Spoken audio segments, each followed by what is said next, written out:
este. Entonces, esta es una obra de Regina Silveira, que son dos sombras, y están las sombras de dos obras famosas de Duchamp. Y aquí me interesa un poco pensar, digamos, de qué nos habla estas sombras. Y esas sombras, digamos, están relacionadas con todo un proceso, digamos, matemático de crear esas proyecciones. Entonces acaba la función entre, digamos, el objeto y su sombra. Pero aquí ya no está el objeto, y la sombra nos habla solo de que el objeto no está. Y uno podría hacer esto también en muchas partes, como lo de Sol LeWitt. Uno podría coger esta misma idea y pintar estas sombras en un montón de sitios.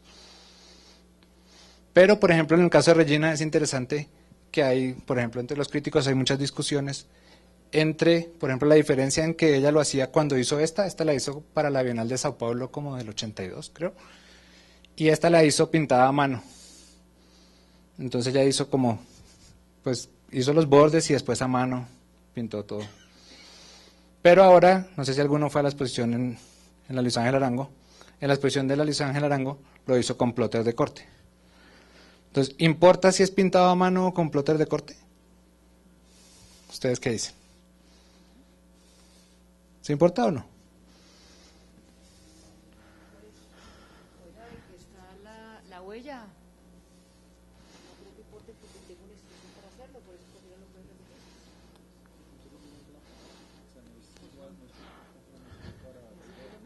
Si quieres, no, ya. ¿Ya? ¿Todos opinan lo mismo? ¿Todos opinan que da lo mismo? Aquí dicen que no importa. ¿Todos creen que no importa? Dale. Aló. Yo creo que sí. A mí me parece que una de las cosas más importantes de la plástica es el material, es el sustrato. Entonces, aunque el concepto no cambie, pintado a mano o en plotter, el sustrato implica una lectura distinta.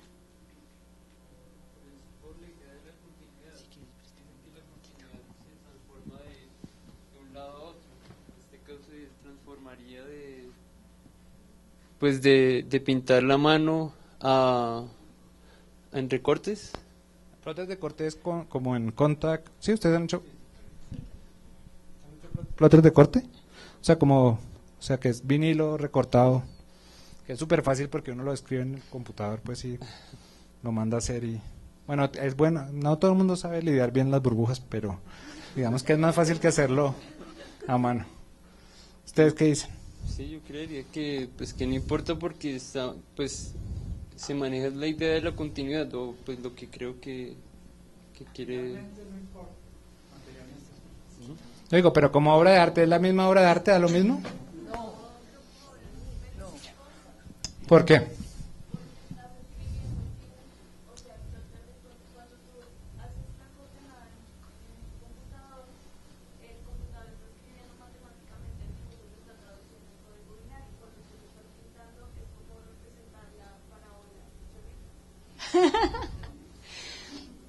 ¿Quién más tiene alguna idea? Igual yo quiero sustentar la mía, pues. Igual, quiero hacer una aclaración a priori también importantísima, y es que yo no soy artista sino semióloga, entonces aquí también estoy hablando desde el otro lado. ¿Qué me dice a mí el pintado a mano? Me dice algo del artista. ¿Qué me dice a mí el plotter? Me está hablando de una época, me está hablando de un momento, me está hablando de un estilo, me está hablando de otra cosa. Entonces, como concepto, como idea, la idea es la misma, pero sí me está permitiendo una lectura distinta a la obra. Eso para mí es clarísimo.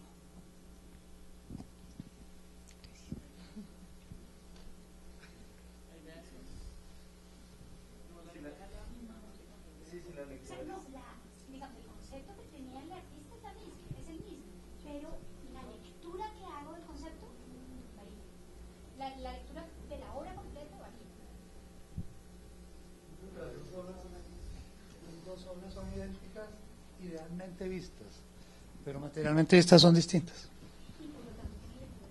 Claro.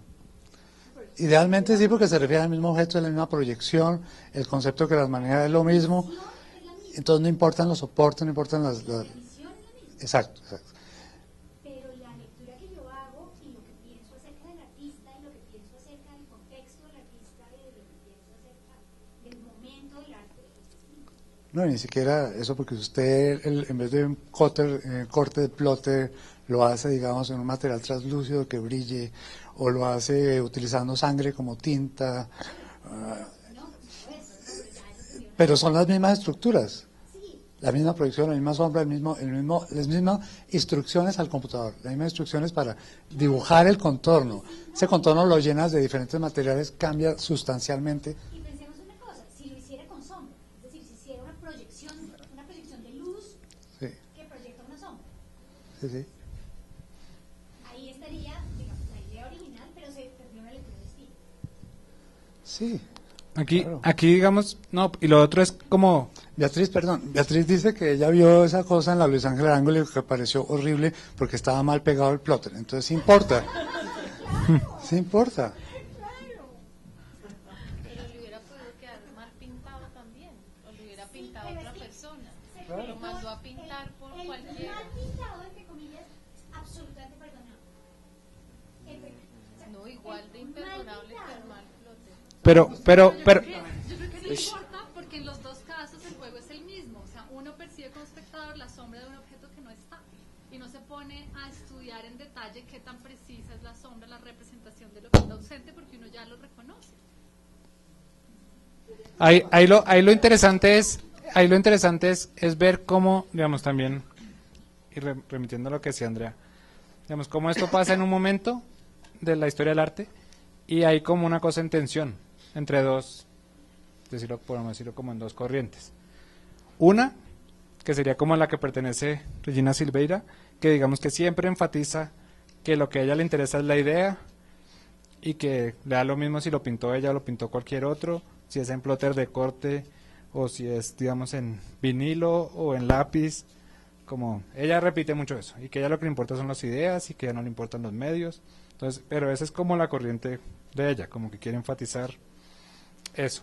Pero por otro lado hay un montón de gente que está en el otro lado, que lo que importa es todo el proceso, o sea, como muchos que digamos que pintaron una pared negra y se demoraron toda la exposición pintando una pared de negro, y lo que importa es todo el proceso de haber pintado la pared de negro.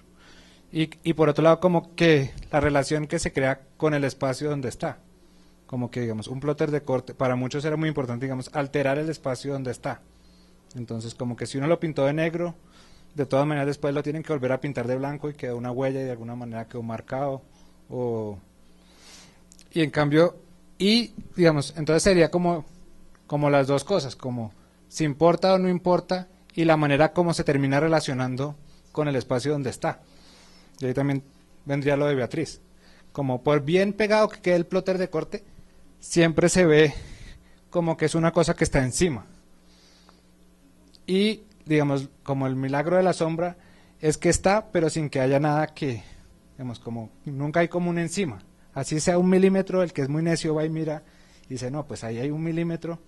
En cambio, si uno lo hace en lápiz, pues, digamos, no ve ese milímetro. Y se altera, digamos, de alguna manera el espacio en donde está. Entonces, como que lo interesante es que, pues, como que pasan cosas como estas, como que algunos dirían no importa, y también depende mucho del espectador. Algunos dirán no importa, alguno dirá, como yo, bueno, es que lo que importa es según lo que yo quería decirles. Para explicarles que era una parábola, es suficiente con que en los puntos que yo puse en la tabla, corte. Entonces, para que uno lo entienda como una sombra, es suficiente con que parezca esta foto. Esta foto ha podido ser con plotter o pintado. Usted no, para este punto da lo mismo. Pero de pronto para los otros que están súper interesados en la materialidad o en qué tan sombra es lo que es, entonces a ellos sí, pues les va a cambiar. O sea, si cambia la pregunta, cambia qué tan acertado es, digamos, la manifestación. Entonces lo interesante, un poco, digamos, como el punto que yo quería llegar, era ese, como que de todas maneras, en la plástica, en el caso de los de Lewitt también, siempre importa. O sea, y todo puede importar porque también no está claro cuál es la pregunta. No estamos como en una clase que yo controlo exactamente qué es lo que yo quiero que miremos de la representación, sino que como uno la suelta, entonces habrá uno que se preocupe por el plotter, otro que no se preocupe, pero es imposible controlar desde antes, entonces siempre, cada caso es tremendamente importante en lo singular del caso. Y pues uno sí dirá, no, pero es que en la teoría del arte de esa época eso no importaba, pero de pronto después importa y uno va viendo, digamos, cómo se usa eso. Y todas las relaciones que tiene después con cosas como, pues, quién puede hacer esto, quién es dueño de esto. Entonces, que tiene que ver, por ejemplo, con cosas políticas, como todas las cosas ahora del copyright y de la propiedad. Y, digamos, y un caso interesante intermedio que es el caso del software. Entonces, digamos, esto es propiedad de Regina Silveira, y si ustedes lo vuelven y hacen esta misma idea en un sitio y no le piden permiso y cobran la entrada, pues se meten en un problema. Pero se supone que lo que importa es la idea. En cambio, el que pinte parábolas, nadie es dueño de ninguna parábola. A mí me parecería interesante ver cómo sería la bitácora, de Regina en términos matemáticos para llegar a esto. ¿Cuál es esa parábola que hay en un proceso creativo? Porque entiendo el blending acá, pero yo entiendo una bitácora para llegar a una obra, pero en este caso, ¿cómo sería matemáticamente? Mejor dicho, desnuda esa obra. Y eso es otra cosa interesante, bien diferente entre el plotter y el hecho a mano, que es bonito también, digamos, cuando uno le parece que, digamos, que parte de la obra es como la hizo, entonces cuando la hacía a mano, tenía que inventarse todo un sistema para, digamos, dibujar, digamos, sobre el espacio esta proyección. Entonces tenía que hacer como todos estos que están acá, tenía que hacer como todas estas proyecciones a mano, digamos, haciendo las deformaciones, haciendo la cuadrícula y después las proyecciones de la cuadrícula y todas las deformaciones continuas de la figura con la que estaba trabajando. Y eso también es muy bonito para, digamos, como para ver cómo qué es una idea y cómo, digamos, cómo una idea se va elaborando, y también, digamos, cómo el futuro reapropia el pasado. Para Regina, esto antes era como cosas de ella. Ella jamás mostraría esto en sus primeras instalaciones. Hoy, por ejemplo, en la exposición de Luis Ángel Arango, a mucha gente lo que más le gustaba era esto.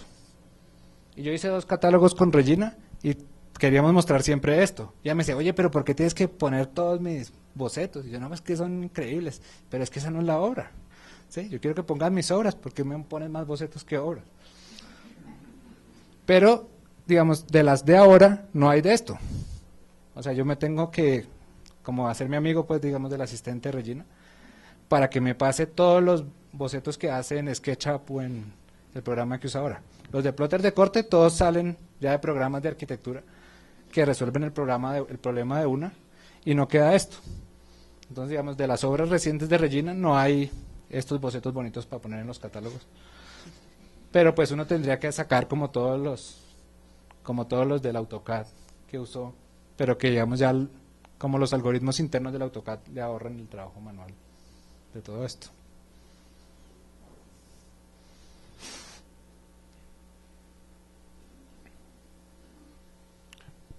¿Cómo vamos de tiempo por eso?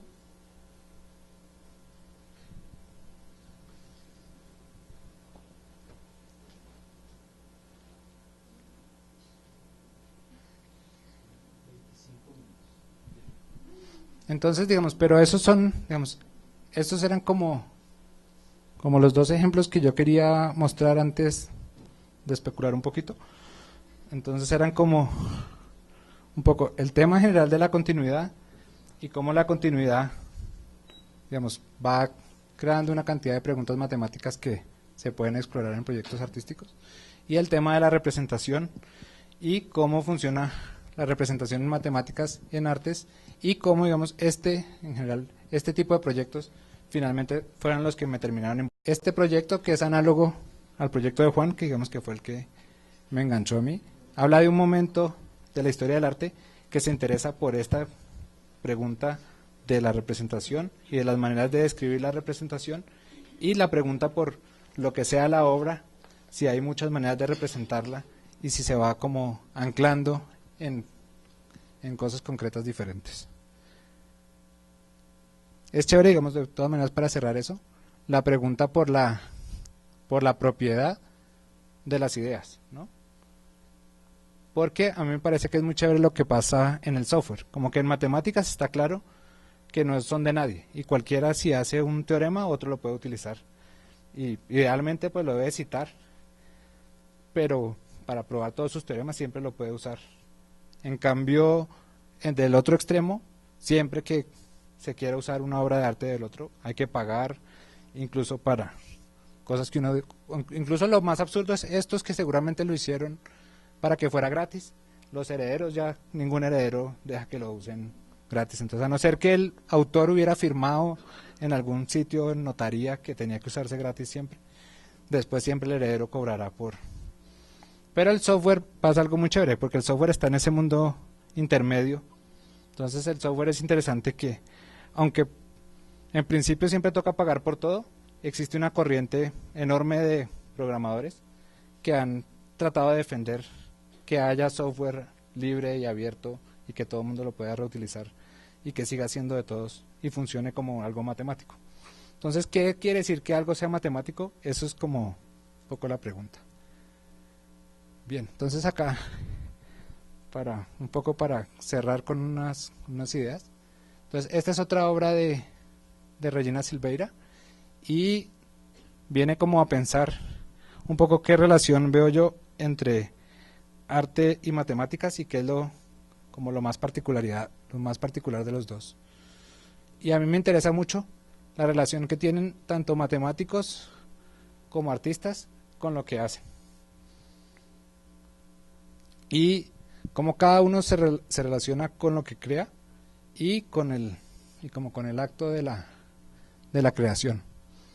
Y esa relación, como un poco como pensar la relación que puede tener cada uno con las ideas y con ese proceso de crear, pero que muchas veces se entiende como al revés. Un lado es como que se puede entender como una cosa positiva, pero también como una cosa como de recibir algo, como de ser iluminado. Y esta es otra obra de Regina, que es este bombillo proyectando sombra. Y pensando mucho en Duchamp, y un poco como la relación que, un poco como, digamos, como marca un giro en la historia de Duchamp, y la importancia de la relación con las ideas, y aquí en particular un poco en su obsesión con el ajedrez, y en pensar el arte a partir de pensar el juego de ajedrez. Y aquí, digamos, como para relacionar, me gustan, digamos, como estas dos fotos que sirven para pensar cosas. Entonces, Duchamp y la iluminación y el ajedrez, y que es una foto muy pensada de Gödel. Gödel es un matemático del cambio de siglo, así, digamos, como uno podría pensar así, casi contemporáneo de Duchamp, y que, digamos, y cómo, digamos, aquí como qué cosas aparecen. Gödel es famoso por como un teorema que hizo en lógica, que demuestra que todas las verdades de la aritmética no se pueden reducir a un grupo de axiomas. Entonces, ¿qué procuró Russell y otros logicistas de comienzo de siglo? Procuraron ver si podían encontrar unos axiomas de los que se pudiera derivar toda la aritmética, y tratar de explicar qué querría decir derivar. Entonces hay como mucha precisión para querer decir qué quiere decir deducir y cómo controlamos todas las deducciones. De ese espíritu de control aparece este teorema que dice que no se puede controlar totalmente. O sea, si tenemos todas las reglas, no podemos tener unos axiomas que nos permitan saber todo lo demostrable.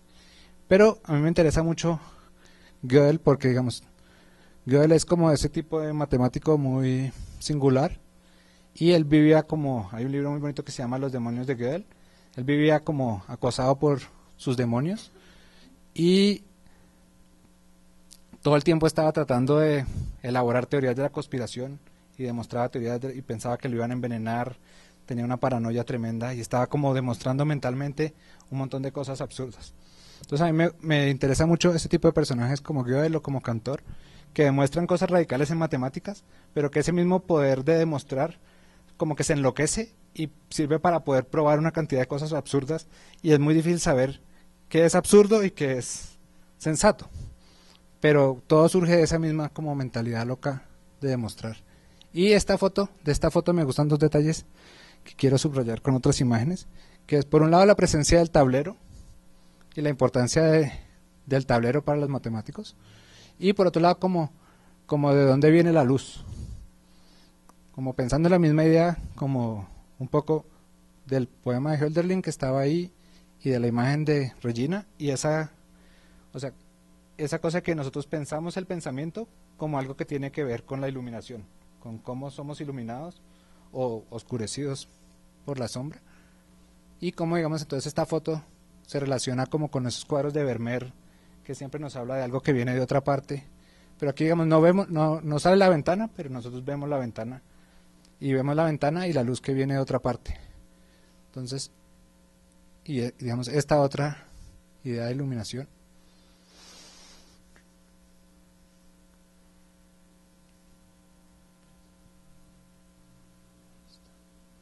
Entonces, este es otro cuadro que a mí me llama mucho la atención, que es de un pintor danés que se llama Hammershøi, que nos habla también como de una luz que viene de muchas partes y que nos habla un poco de ese espacio donde está la cosa. Y este tablero de Santiago Cárdenas, que me gustó mucho, yo puse simplemente tablero Santiago Cárdenas en Google y busqué varios, y este me gustó porque hay muchos, por ejemplo, que aparece solo el tablero. Entonces cuando uno ve solo el tablero se le vuelve algo como absurdo, porque uno podría haber buscado un tablero, o sea, da lo mismo que fuera el de Santiago Cárdenas.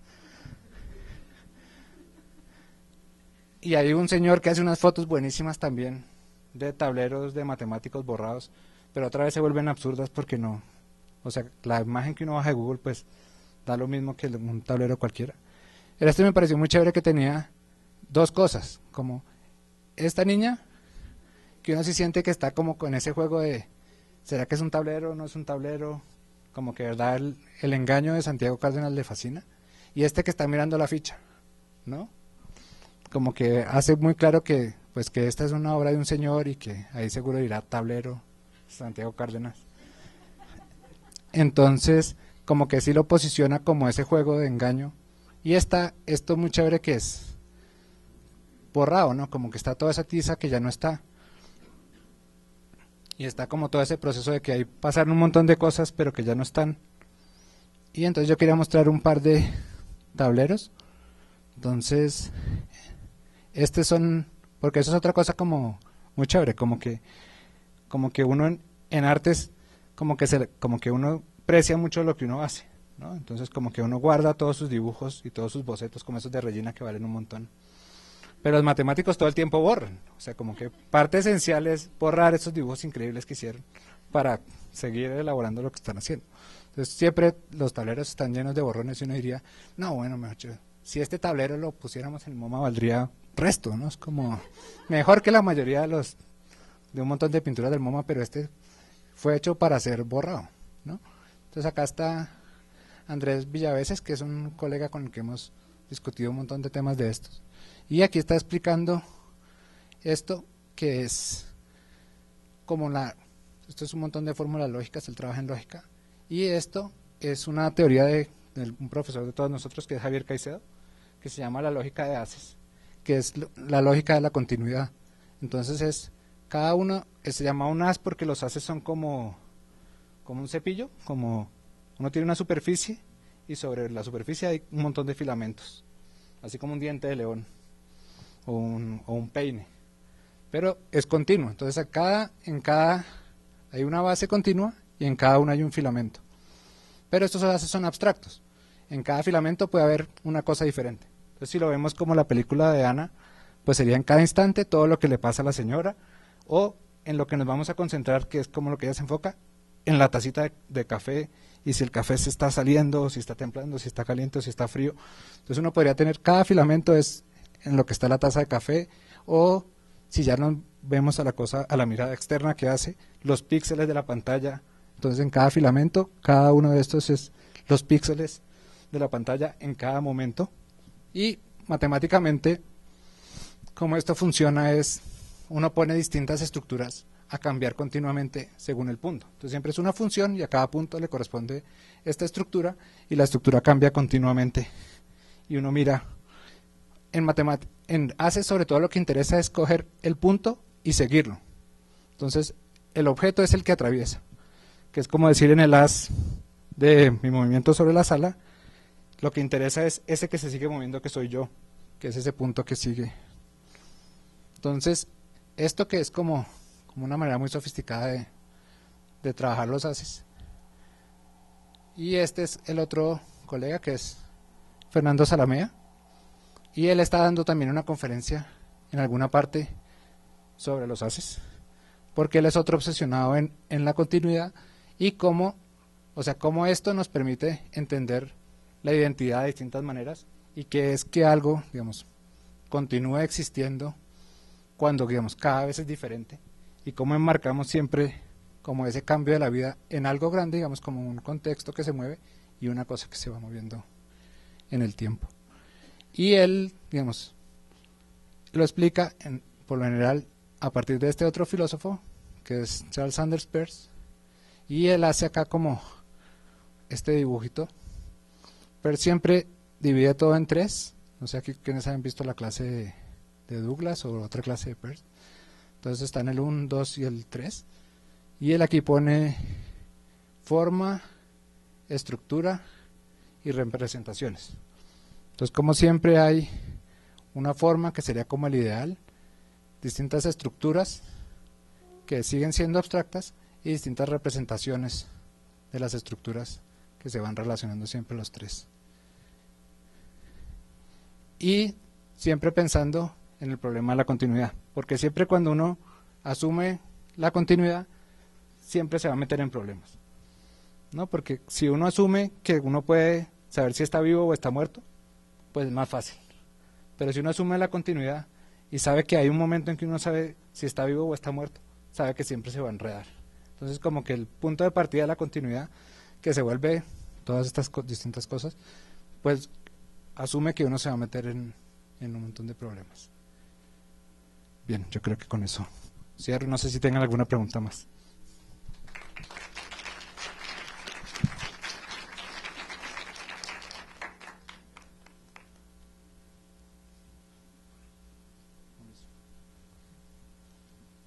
Obviamente, la pregunta tiene que ver con arte y matemáticas.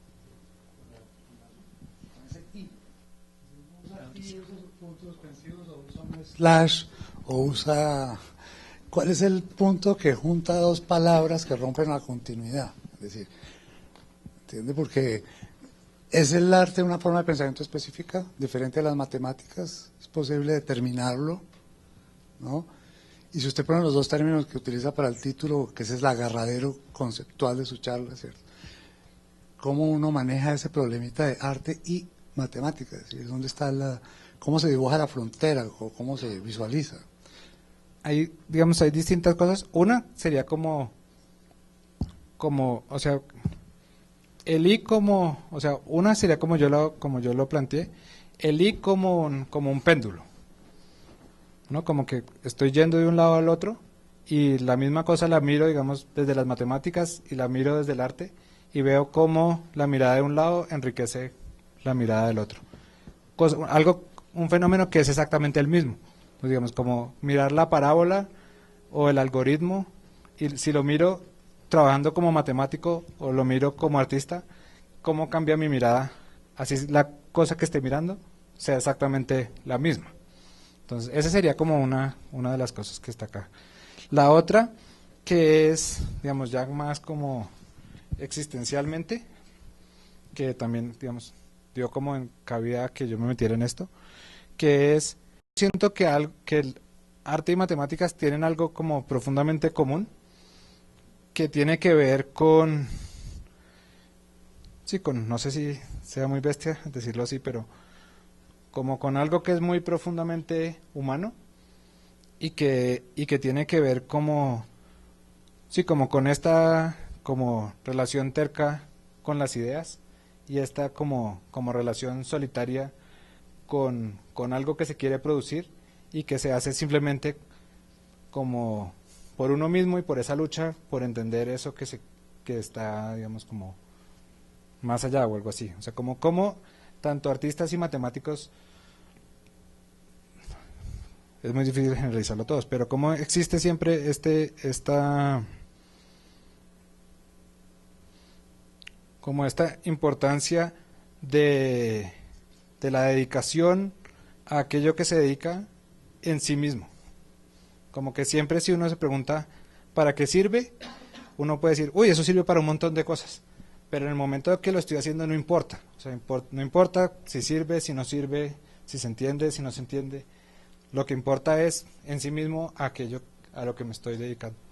Entonces, en ese sentido, pasa un montón que matemáticos se sienten muy cercanos a los artistas, porque es como un compromiso con aquello de lo que están dedicados, más allá de si sirve o si no sirve.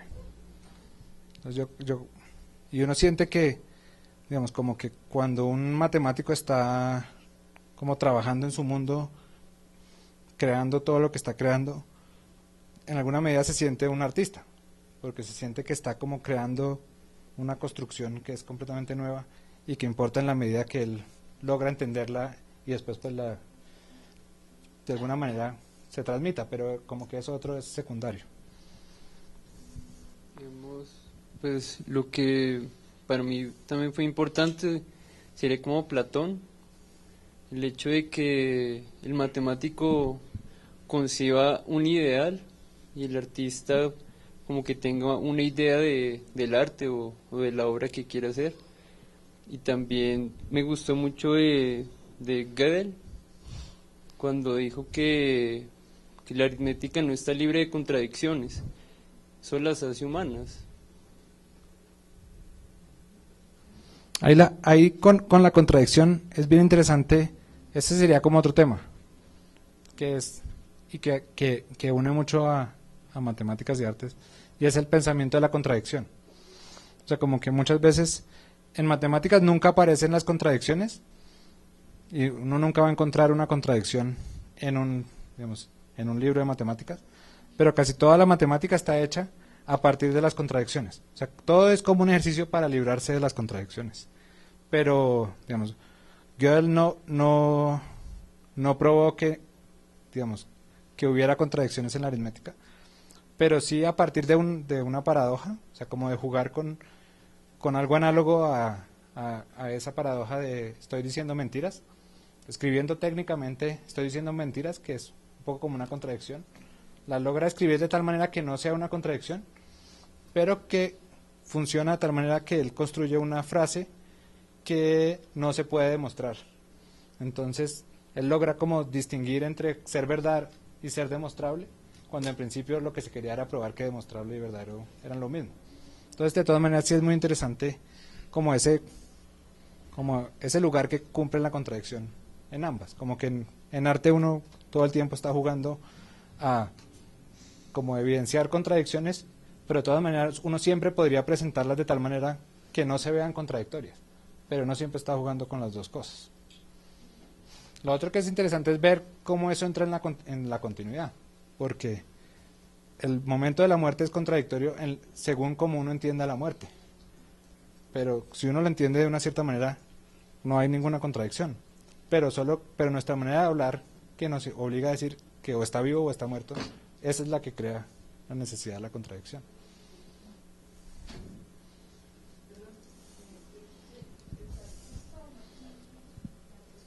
Pues yo creo que ni...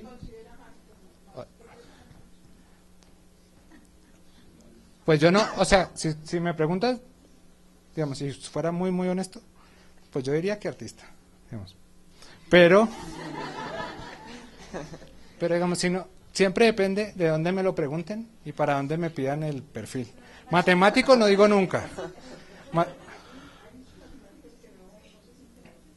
O sea, yo matemático no digo nunca. O sea, yo siempre por ese aclaro, y él leyó el perfil que yo escribí, yo siempre aclaro que yo siempre pongo estudio matemáticas, ¿no? Porque, digamos, para mí que alguien sea matemático es, por eso digo que soy demasiado honesto, porque digo que tanto artista como matemático es algo que uno se tiene que ganar, o sea, que es como una falta de vergüenza decirlo. Porque es como los otros lo que lo dicen, o sea, para que uno sea matemático es que alguien vea un teorema que uno probó y diga, ese teorema vale la pena. Pero para uno probar un teorema que vale la pena, uno tuvo que haber hecho el doctorado, dedicarse a una disciplina súper sofisticada y lograr encontrar ahí una verdad que nadie había encontrado. Entonces, un poco más o menos con artista, o sea, en la medida que uno con graduarse de artista o exponer no es artista, tiene que haber alguien por fuera que diga, este hizo algo que vale la pena en ese dominio y ya se ganó, digamos, ese título, y por lo general se lo ganan los muertos, porque en vida es difícil.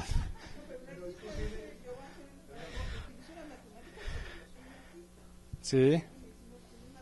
No, porque yo hago esto como una obra de arte, no como una experiencia matemática. Sí, entonces digamos que radicalmente matemático no soy, porque no pruebo teoremas ni estoy estudiando cosas matemáticas. Yo intento que mis amigos matemáticos como Andrés y como Fernando me cuenten lo que ellos hacen para yo tener una vaga idea de lo que es la matemática. Nunca voy a entender, porque digamos, para entender bien lo que hace Andrés, pues tendría que estudiar 5 años lógica y no voy a llegar. Pero él me hace estos dibujitos y me dice más o menos lo que yo les dije a ustedes. Entonces, pues yo entiendo algo más de lo que yo les expliqué a ustedes. Pero digamos que yo soy como este mediador entre, digamos, como matemáticos y gente de fuera de matemáticas, donde cuento este cuento y pues transmito algo. Entonces, digamos, de Andrés a mí mucho se pierde. Algunos dirán que todo y que yo soy un charlatán y que ustedes perdieron su tiempo, pues, porque sí, siempre los mediadores tienen ese problema, ¿no? Como que los de la disciplina dicen que los mediadores pues son como fracasados en la disciplina, que se ganan la vida de alguna manera. Pero es imposible que haya matemáticos malos, en cambio artistas malos. No, matemático, ¿cómo? Sí, un matemático malo es una contradicción en los términos. Y un artista Un malo... artista malo existe con toda naturalidad. Depende si aceptamos que matemático y artista sea institucionalmente definido, ¿sí? Si aceptamos que matemático es, por ejemplo, un profesor de matemáticas o un doctorado de matemáticas, pues hay un montón de matemáticos malos. Muchos dirían que la mayoría, ¿sí? Porque en verdad, hoy en día, descubrir algo nuevo en el mundo de las matemáticas es demasiado difícil. Es demasiado difícil. Entonces, comparado con el resto de los humanos, son buenísimos. Poco yo salí de las matemáticas porque yo sentí que las matemáticas eran como la natación, ¿no? La competencia es demasiado duro. Y si uno no es Phelps, pues ¿para qué? Y Phelps, o sea, todos los otros al lado de Phelps no tienen nada que hacer. O sea, él tiene una condición que hace que sea mucho mejor que los otros.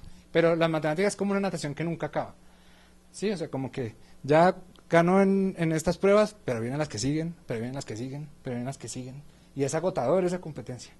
Y el talento es demasiado evidente. O sea, como los amigos de Phelps, los que nadaron con él en su club de natación de su pueblo, sabían que no podían hacer nada al lado de Phelps. Y uno eso lo siente todo el tiempo. Uno tiene otro señor al lado que uno le dedica un mes a pensar una cosa y el otro en 15 minutos saca la solución.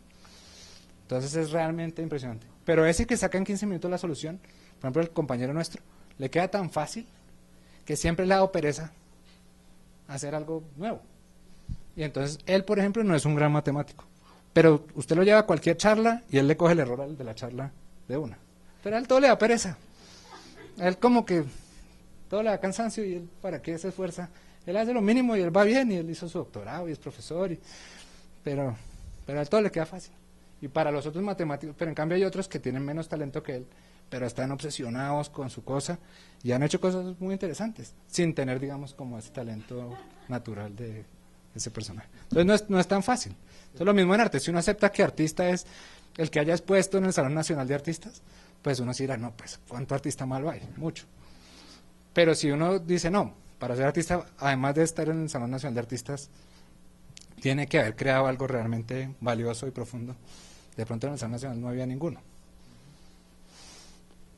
Pero digamos que en eso los matemáticos tienden a ser más modestos. O sea, cualquiera que usted le pregunte dirá, no, yo no soy matemático. Y porque como es una vida además de sufrimiento.